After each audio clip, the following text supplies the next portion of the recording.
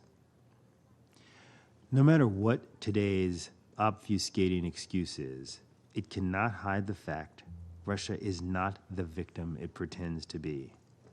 The evidence is plain to see in Bakhmut, Kharkiv, Mariupol, Bucha, and many other Ukrainian cities. If the Russian delegation was serious about highlighting the most gruesome and repulsive aspects of its brutal invasion of a sovereign UN member state, it should call a meeting to discuss the many war crimes, crimes against humanity, and other abuses committed by its forces. It should explain to this council why its forces have deported hundreds of thousands of Ukrainians, including children, to Russia. It should explain why its forces have tortured civilians in detention through beatings, electrocution, and mock executions. And it should explain why its forces have raped civilians and committed execution-style killings of Ukrainian men, women, and children. Russia has tried a string of propaganda to try to justify its war to this council over the past year, including some truly ridiculous conspiracy theories. Each excuse is intended to mask its true goal: to erase the sovereign, independent state of Ukraine from the map and violently subjugate its people. Putin has said as much, denying Ukraine as a state and calling for the return of so-called lost territories. Ukraine's self-defense is an appropriate and necessary reaction to Russia's malign, destabilizing, dangerous invasion. It is a needed response to an illegal war of aggression that violates the UN Charter and has caused unspeakable suffering and abuses against the people of Ukraine. This is not the first and will not be the last time Russia seeks to abuse its council seat to spout disinformation and vitriol. Much like what happened at the G20 meeting earlier this month, it convinces no one. Each excuse will not hide the fact that Russia seeks to destroy its neighbor and fulfill its imperial expansionist ambitions. The people of Ukraine, a sovereign, independent state that is part of this UN community, will continue its brave defense of its country, and the United States will stand with them for as long as it takes. Thank you, Mr. President. I thank the representative of the United States for their statement. I shall now make a statement in my capacity as the representative of Mozambique. I begin by thanking Mr. Vicensky, Mr. Vaslet, Mr. Snyder for their briefings. Distinguished members of the Council, once again, we find ourselves in this chamber discussing the root causes of the conflict in Ukraine and its ramification as the conflict rumbles into its second year. Mozambique once again expresses its concerns over the continued escalation of the conflict. Given its global visibility and impact, the all too common charged rhetoric risks normalizing hatred and incitement to other parts of the globe. The toxic rhetoric justifying violence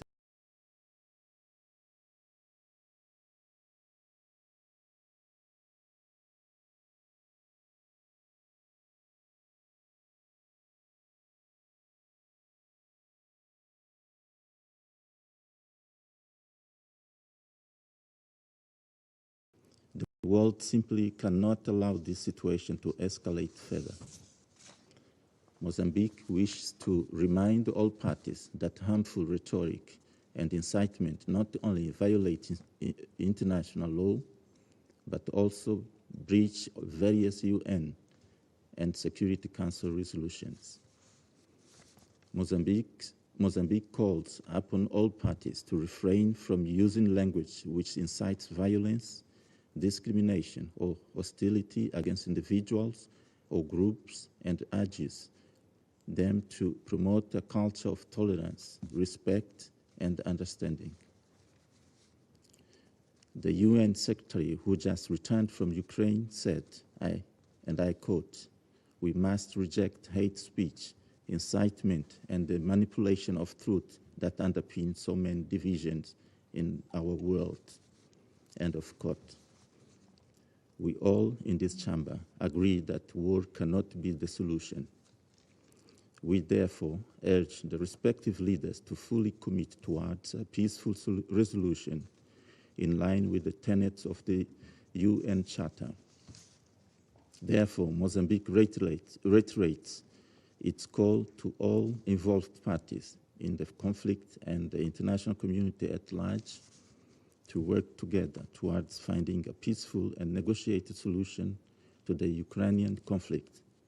It is imperative that we support all diplomatic efforts to end the war in Ukraine. In conclusion, Mozambique calls upon the Security Council to stand united in the search for peace and stability in the world and to commit itself to be a guardian against the politics of division and hate whenever and wherever it manifests itself. I thank you. I resume my function as President of the Council. The representative of the Russian Federation has asked for the floor to make a further statement. I give them the floor. You have the floor. Да, благодарю вас, господин председатель. Я хотел бы Thank you, President. несколько кратких комментариев по I поводу just того, wish to что мы make some сегодня brief услышали. remarks about what we've heard today.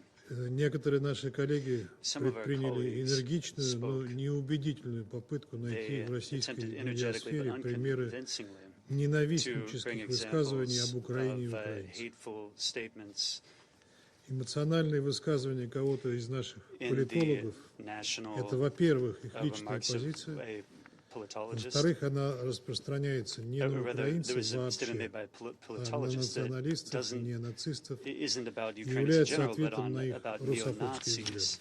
and is in response to their Russophobic views. Ссылки и цитаты, приведенные There were здесь, some не работают, citations and так some как речь quotes в них advanced шла here, не об they don't украинцах, work а о because киевской власти. the Ukrainians were not at issue, but rather the Kiev authorities. Хотел бы спросить, где вы I want to слышали ask хотя you a бы один question. призыв What к did you hear деукраинизации Украины if at least или one call to исчезновению the с карты мира de-Ukrainization of со Ukraine or стороны to wipe России? Ukraine off the map? Тем Where более did со you hear that стороны from российских Russia? официальных лиц. Especially when did you hear it from Не Russian слышали вы officials? этого сегодня? You didn't hear it today. И мы защищаем не себя и не We отвлекаем are not- внимание, как тут выражались. We are pointing this fact out. Мы беспокоимся не за себя, а за We're украинцев, not пытаясь considered- разъяснить, We're до not чего concerned довела их, for ourselves, but whether до we're чего we're довел их concerned for нынешний преступный Ukrainians. We're киевский wondering режим. what led them to this criminal Kiev И это regime. происходило задолго до This февраля happened long before 2022 года. February of 2022.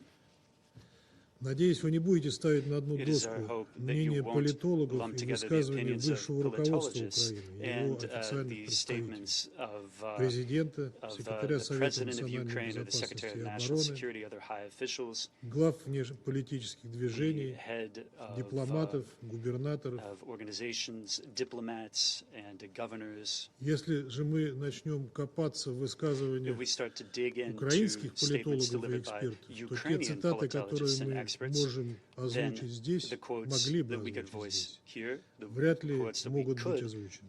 voice here, would В hardly этом зале в силу would hardly своих be преступного и in this hall. человеконенавистнического характера. because they are so misanthropic and vile. Thank you. I thank the representative of Russian Federation for their statement. I now give the floor to the representative.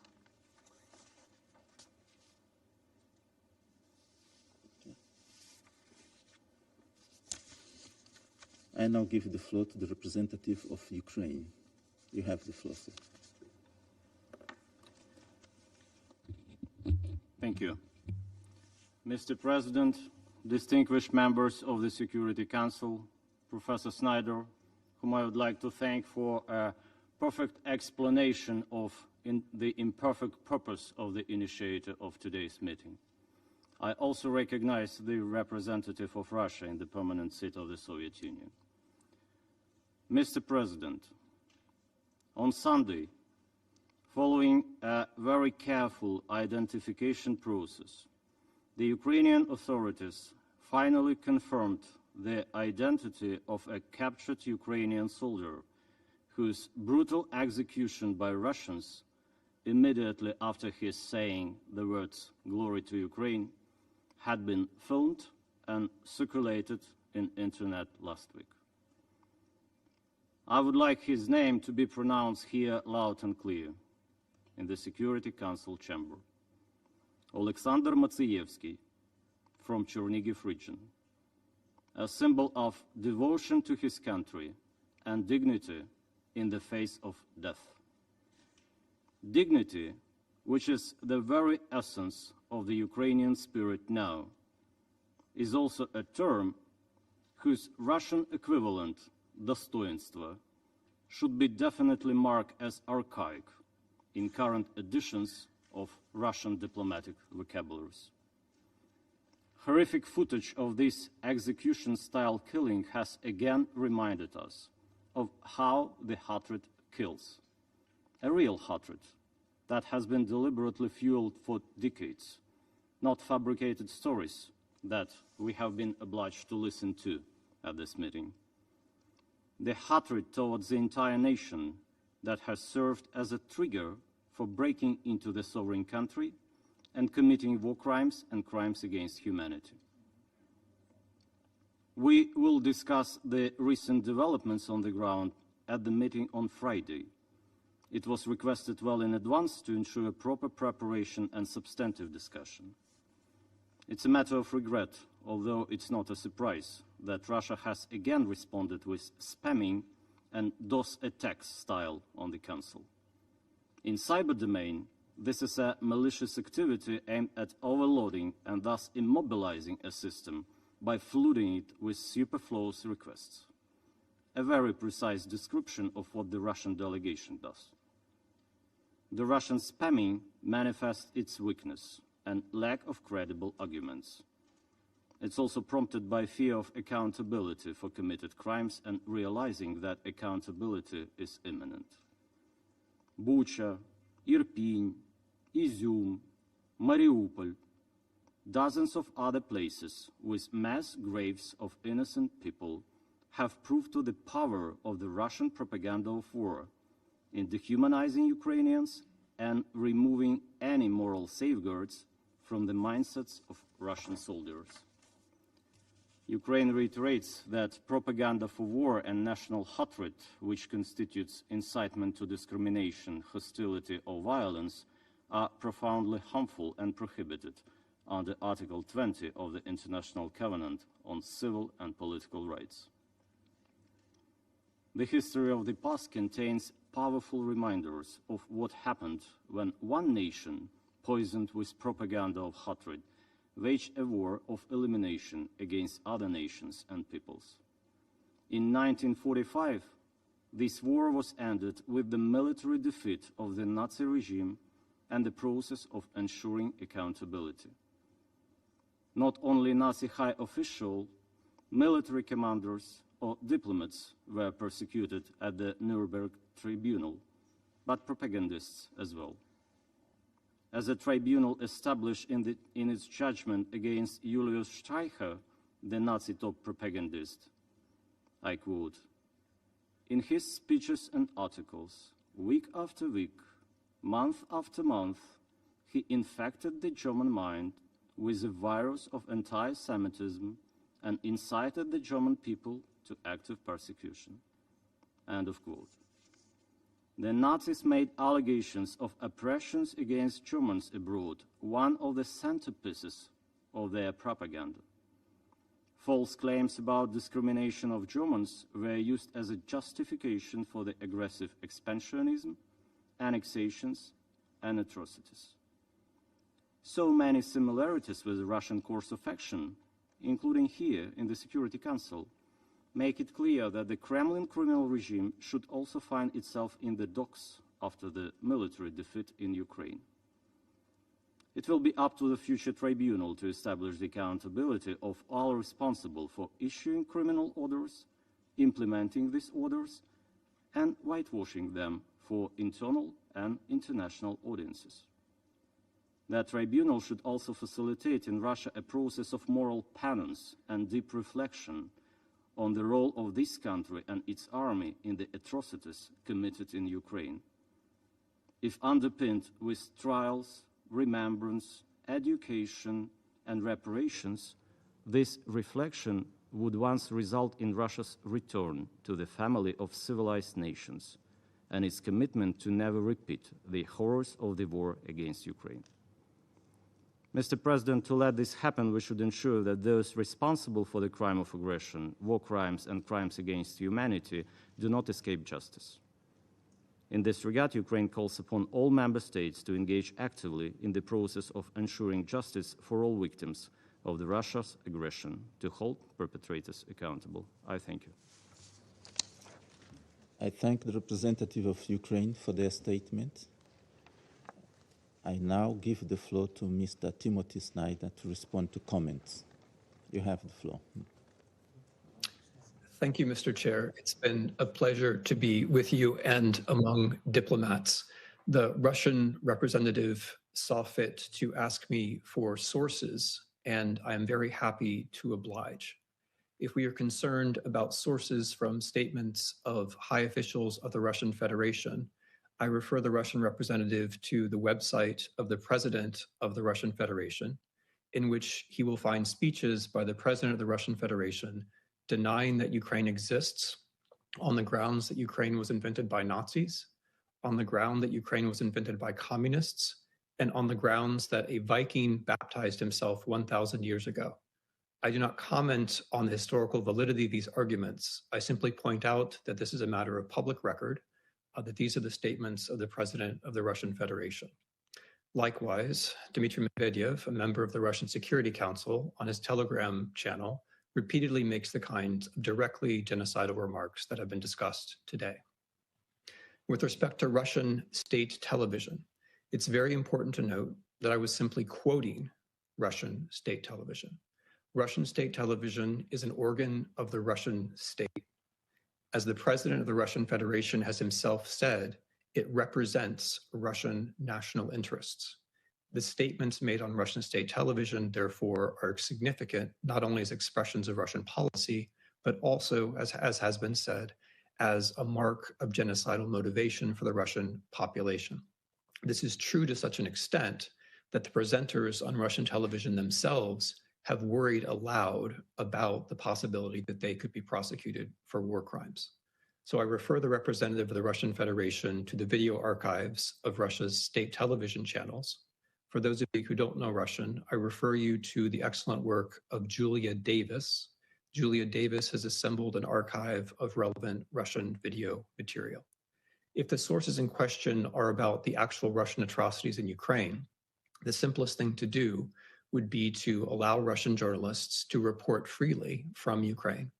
For everyone else, the simplest thing to do would be to visit Ukraine, a land which has a democratically elected bilingual president who represents a national minority, and asks the people of Ukraine about the war in either Ukrainian or Russian.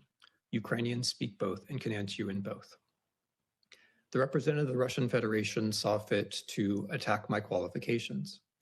I take this as a badge of pride and as a very small element in a larger attack on the Russian culture.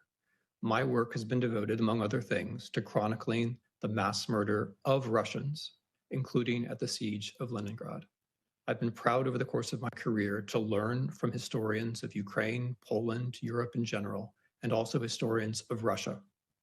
It is unfortunate that the best historians of Russia and the best scholars of Russia in general are now not allowed to practice their own disciplines. It's unfortunate that organizations such as Memorial, which have done heroic work in Russian history, are now criminalized in Russia. It's unfortunate that memory laws in Russia prevent the open discussion of Russian history. It's unfortunate that the word Ukraine has been banned from Russian school books. As a historian of Russia, I look forward to the day when there can be free discussion of Russia's fascinating history. Speaking of history, the Russian representative denied that there was such a thing. I would refer him to excellent works by historians who know both languages, such as my colleague Serhiy Plokhy at Harvard.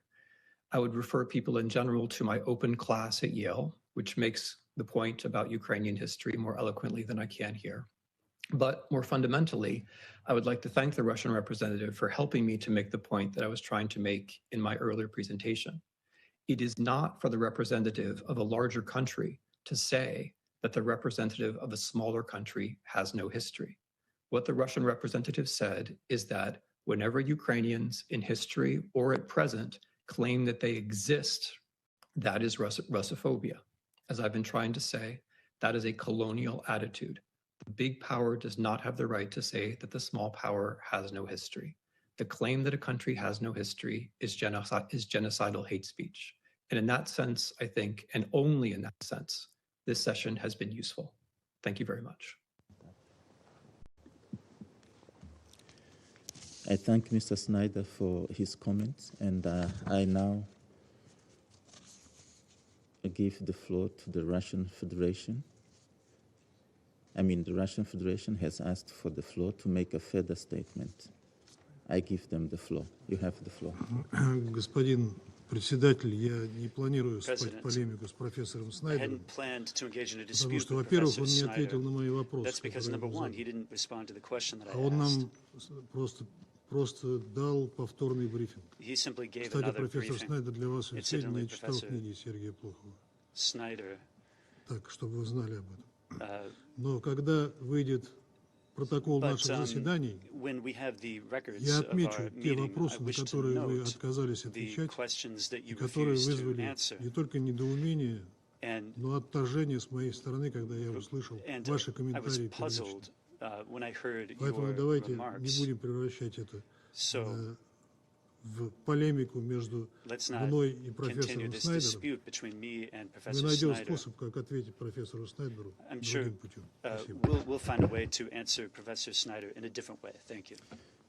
I thank the representative of Russian Federation for their statement. I now give the floor to Mr. Dmitry Vasilet to respond to comments. You have the floor. Снайдер обратился за комментарием к представителю украинского народа. I'd like to comment on the Я являюсь representative представителем of украинского Ukraine. народа, As the гражданин Украины, representative являюсь of the главой Ukrainian политической people, партии, you're the в head которой of состоят a десятки political тысяч party that украинцев, той consists партии, of которую tens of запретил thousands of режим Ukrainians. Зеленского, потому что она была There are оппозиционной many, и выступала rather, there's за an мир opposition и party that was единение со banned by славянскими народами. Zelensky. Господин Снайдер And I'll turn to Mr. Snyder now. представляет, по всей видимости, страны НАТО, Apparently, he которые represents являются the также NATO стороной countries, конфликта, к which are also a сожалению, party to the в conflict, Украине. И regrettably, in много Ukraine. рассказывал за Бучу, He spoke a lot Ирпень, about Бородянку. Bucha Я and просто other напомню cities. I господину simply Снайдеру, wish to remind что Mr. Буча, Snyder Ирпень, Бородянка — это that те in города, Borodyanka которые and other пострадали в cities, these are результате cities that обстрела suffered as a result of артиллерии shelling, artillery стран shelling, НАТО, которые by были the переданы, NATO когда countries. там находились российские войска. And Буча, Ирпень, Бородянка in Bucha, регулярно Borodyanka, обстреливались and Irpin, there was regular shelling of those areas by NATO shells орудия и, using естественно, NATO пострадали от этого weapons. люди. And of course, people suffered from Естественно, that. много было разрушений. And of course, there was Многие западные mass политики destruction too. очень часто, Many Western когда приезжали politicians на фотосессии, very often любили come for рассказывать за photo то, что они opportunities. восстановят Бучу, And they talk about how they're Бородянку. rebuilding Но Bucha, почему-то прошел Borodyanka, год, и ни and other одной cities. копейки на это не было But выделено. unfortunately, not a Естественно, single cent has жители been Бучи, allocated for that, Ирпеня и although it's already been a Бородянки year. сейчас перекрывают Bucha, дороги Irpin, and для того, Borodyanka чтобы are now напомнить о erecting их barriers существовании тем самым европейским, so that американским, Europeans британским and политикам. Americans Но почему-то их continue никто не to слышит. continue И to remember почему-то them. все But говорят то, for что some reason, якобы натовская everyone is артиллерия не saying обстреливала все эти города. supposedly А it это wasn't the NATO является, artillery конечно, that чистая destroyed ложь. those Это вопрос cities. о комментарии Украины. So that's just a comment У for меня все, спасибо. Ukrainians. That's all from me. Thank you.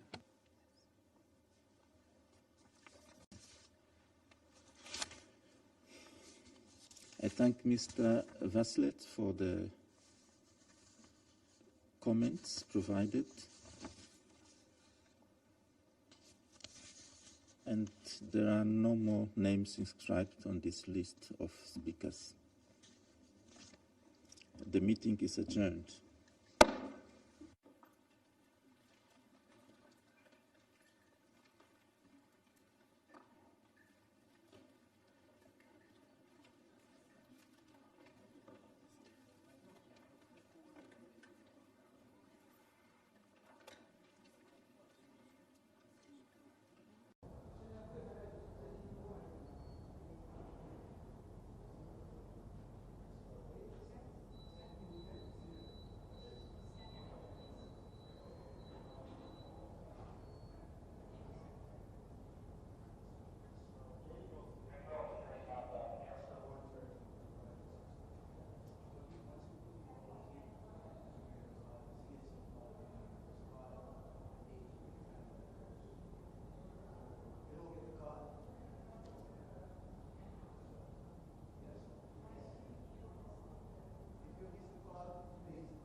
Зеленский.